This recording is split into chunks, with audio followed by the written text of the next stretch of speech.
Good afternoon, I'm Tamara Shoemaker. I've asked some really big questions of the Lord now and then, like, are you calling me to missions rather than to college? And the answer at that time was yes. Or should I move to Albuquerque and teach instead of heading to school as I had thought I would? And the answer at that time was yes. Should I marry this man? The answer was no. How about this one over here? That's the one I have for you. So obviously the situations are far more involved and detailed than what I just made that sound like. But the questions were essential to the situations. I needed to know what the Lord thought about the options that had been presented to me. And I needed to know I needed to be able to hand those things over to the Lord and give them completely to Him. Otherwise, I would cling to them, I would meddle with them, I would manipulate them. Because without God, I would have been completely lost. Like a man who goes to war but forgets to follow his general and then winds up in the wilderness wandering around with no clue how to get out. So here's the thing. Once I accepted those things as the Lord's will, the situations were not automatically made and cut and dry and easy. Some of my most intense, hard desert experiences that I've ever had came to me after I said yes, where I had heard the Lord tell me yes.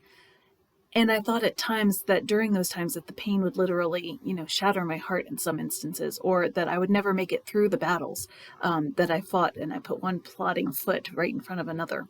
There were some joyful times during those times, but there were times that I really wanted to run back to my home and my simple girlhood and never, ever, ever move forward again. And I would tell the Lord, it's too hard, Lord, I can't do it. And the Lord would say, I'm not letting you quit. And He told me, my strength is made perfect in your weakness. So this morning I was reading Judges chapter 6, and I went well into Judges chapter 7. And it's about Gideon. Do you remember him? The Midianites were in power in Israel, and they and the Amorites were kind of they were the power in those parts. They had taken over the promised land. They had kind of taken over Israel. And they kept the Israelites subdued. The Israelites had to steer clear of them. They had to stay out of their way, especially they had to hide if they saw them coming, essentially. So in Judges chapter 6, we find Gideon, and he's threshing grain in a wine press. Normally, grain threshing spots were done on top of a hill or an open area where the wind could sweep through, because as the person who was threshing the grain would toss the grain into the air, the wind coming through would take the chaff and blow it away and allow the heavier grain to fall back to the ground. So they wanted the higher spots, the higher elevations where the wind was able to come through to be able to be the threshing floors. So a wine press, on the other hand, is a place where grape juice could flow downward into a collected trough or an area. And yes, I did look up ancient wine presses just to satisfy my curiosity this morning. So most of those were covered with stones, like a mosaic, so that the juice wouldn't seep into the ground. And all of them had like a downward slope that fed into a pit where a secondary grape pulp crushing could happen then as they refined the wine and got it ready for sale and marketing. So in other words, Gideon took his grain and his chaff intended for a hilltop, and he threshed it in a hidden pit instead because of the Midianites and the Amorites. So in other words, or even other words, right? He was scared. Gideon was scared. Scared of the enemy, scared of his weakness against them, scared of what they might do to him if they found him. So he's standing there with his pitchfork, I guess, and his grain, and he's tossing it up and he's removing the chaff when suddenly he notices a guy sitting nearby under a tree. And can I point out something that Priscilla Shirer said once, and it's really stuck with me. In Judges chapter 6, verse 11, it says, the angel of the Lord came and sat down under the oak in Ophrah that belonged to Joash the Abiezrite. Apologies for my pronunciation, where his son Gideon was threshing wheat in a wine press to keep it from the Midianites. So pause there for just a second. The angel of the Lord came and sat down. Gideon is threshing wheat. The word doesn't say exactly how long the angel of the Lord sat there, but there is a distinctive time notation between verses 11 and verse 12, which says, when the angel of the Lord appeared to Gideon, he said, the Lord is with you, mighty warrior. So it could very well be that, the angel of the Lord watched Gideon's sweating efforts before he appeared to him. So like for 1 minute or 2 or 10 or an hour or 2 hours, we don't know.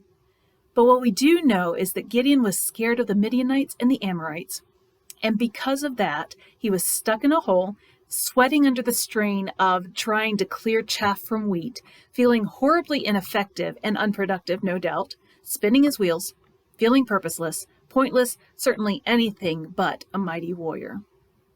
But that's exactly what the angel of the Lord called him. So note, the angel of the Lord, which is a Christophany in this instance, which is an appearance of Christ before he actually came as a baby in the manger in Bethlehem and took his earthly form of Jesus. So this is a Christophany. It's an appearance of the angel of the Lord. He waited, and then he spoke. So Gideon, meanwhile, had no idea that the Lord was actually with him physically, that is. He had no idea that the Lord was watching him and preparing to speak. In the midst of his back-breaking, pointless work, the Lord was with him and considered him a mighty warrior, even when he couldn't feel the Lord's presence. So Gideon's frustration shows up in his answer to the Lord. He says, "But, sir, if the Lord is with us, why has all this happened to us? Where are all his wonders that our fathers told us about when they said, 'Did not the Lord bring us up out of Egypt?' But now the Lord has abandoned us and put us into the hand of Midian."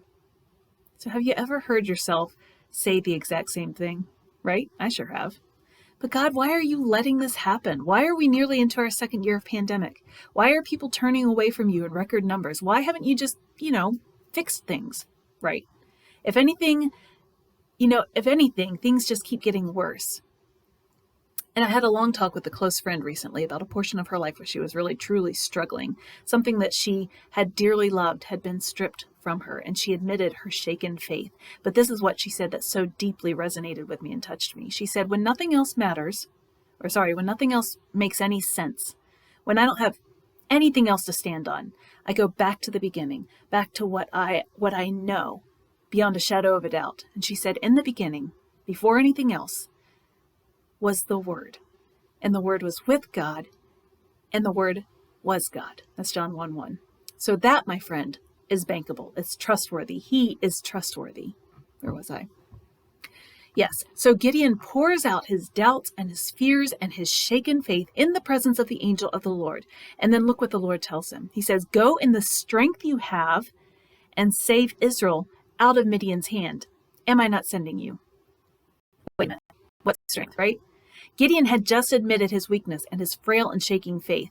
He hadn't said anything powerful or mighty or even particularly inspiring, right? All he had admitted to was that he was questioning the Lord Almighty. And the Lord Almighty said, "Go in the strength you have." In other words, the strength of the Lord was there for Gideon to use as soon as he stepped forward in faith to use it. Mighty warrior. Gideon wasn't a mighty warrior from all appearances, right? Except that the Lord called him that. The only thing that makes sense to me about this whole passage are these words that the Lord spoke to Paul centuries later. He said, "My grace is sufficient for you, for my power is made perfect in weakness." 2 Corinthians 12:9. So the power of the Lord reigned in Gideon, as we see from his ensuing actions in the rest of chapter 6 and into chapter 7. But there was nothing powerful about that day in the winepress, threshing wheat, while he was hiding from his enemies. And yet the strength of the Lord was already with Gideon and in Gideon, and all Gideon had to do was to say yes. Yes, he would destroy the altar of Baal. Yes, he would cut down the Asherah pole. Yes, he would lead his people to come against the Midianites and the Amalekites and the other eastern nations, right? Yes, he would have 22,000 of his fighting men leave his ranks, and then even more, until only 300 people were left to fight for the Lord against countless thousands. He said yes. He said it hesitantly, sure. He double-checked it, even triple-checked it. That's from Judges 6:33-40. You can read about the sheep's fleece there. But he still said yes. What's your answer? Right? When the Lord asks you to do a hard thing in the middle of your fear, what answer will you give him? What strength do you have that you may not even be aware of, but it's still there? The Lord sees it, and if you open up your eyes, you might see it too, because the power of the Lord is made perfect in weakness. That's what I had for today. I'll see you another time.